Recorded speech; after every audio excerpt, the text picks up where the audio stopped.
All right, what's up, everybody? So today we've created a respawn script without a trigger. We call it auto player respawn. All it requires is the script to be attached to the spawn point. You type in what the Y level is that the players need to be below to get respawned.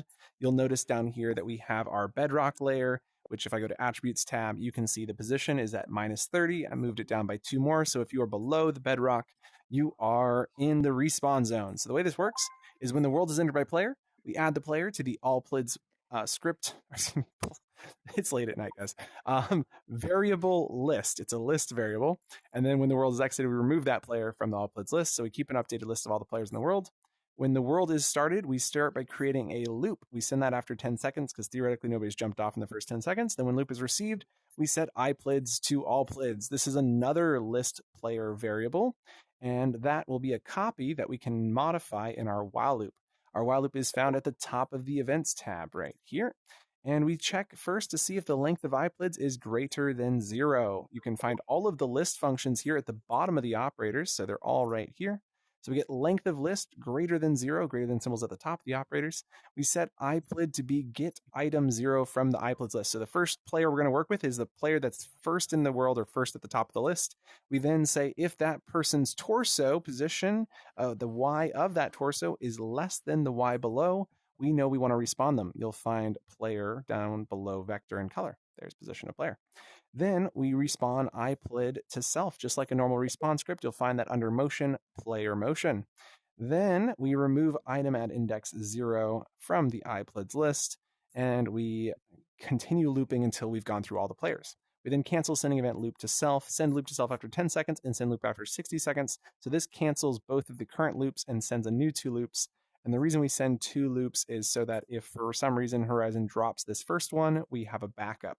And in Splash, when we have 24 players online, dropping events does start to occur after a few hours in the world because Horizon has a bug right now that needs this to be sorted. But that's also because Horizon's on a drop event system, which means events get dropped if things get crazy. So it might be worth having this in there. Okay, last thoughts. This script is really solid. There's no trigger required, so that's saving you 1 object. It also means that the trigger doesn't have to always be detecting. Triggers are detecting about 60 times per second, or they should be synced with the frame rate. So they're checking a lot. And to not have to check that and do this manually once every 10 seconds is a lot less frequent, so it's a lot less demanding on your world. So if you have anything that's just, is it below? This works for that. And now you know. So I guess we'll let you go. If you have any questions, join us at Vidyuu.com. We've got our Discord link there on the homepage, and we'd love to have you there. We can discuss this a little bit further. There's the whole script. I would say, we did test it with 32 players, 33 actually, yes. Which we did by duplicating the add event here. And then we had 8 players jump off, 9 players jump all out of the 33 jump off the world at the same time. Then we had all 33 out of 33, meaning all 3 of us jumped off the world. So it was doing the while loop, considering if the if actually happened and if the if didn't happen. So we did test both of those scenarios, and it did not run over execution count. If Horizon does end up increasing the player count, but does not increase the while loop limit, while loop has a limit of about 81 things it can do per thing. Therefore, we would need, then we need a new different type of loop, which is called an event loop. It's a lot more complicated. I'm not getting into it today. So there you have it. It works with today's Horizon. Hope you try this out. I gave a copy to Cray. Hopefully she'll give it to someone. I'll give it to someone else, and we'll pass this around the community.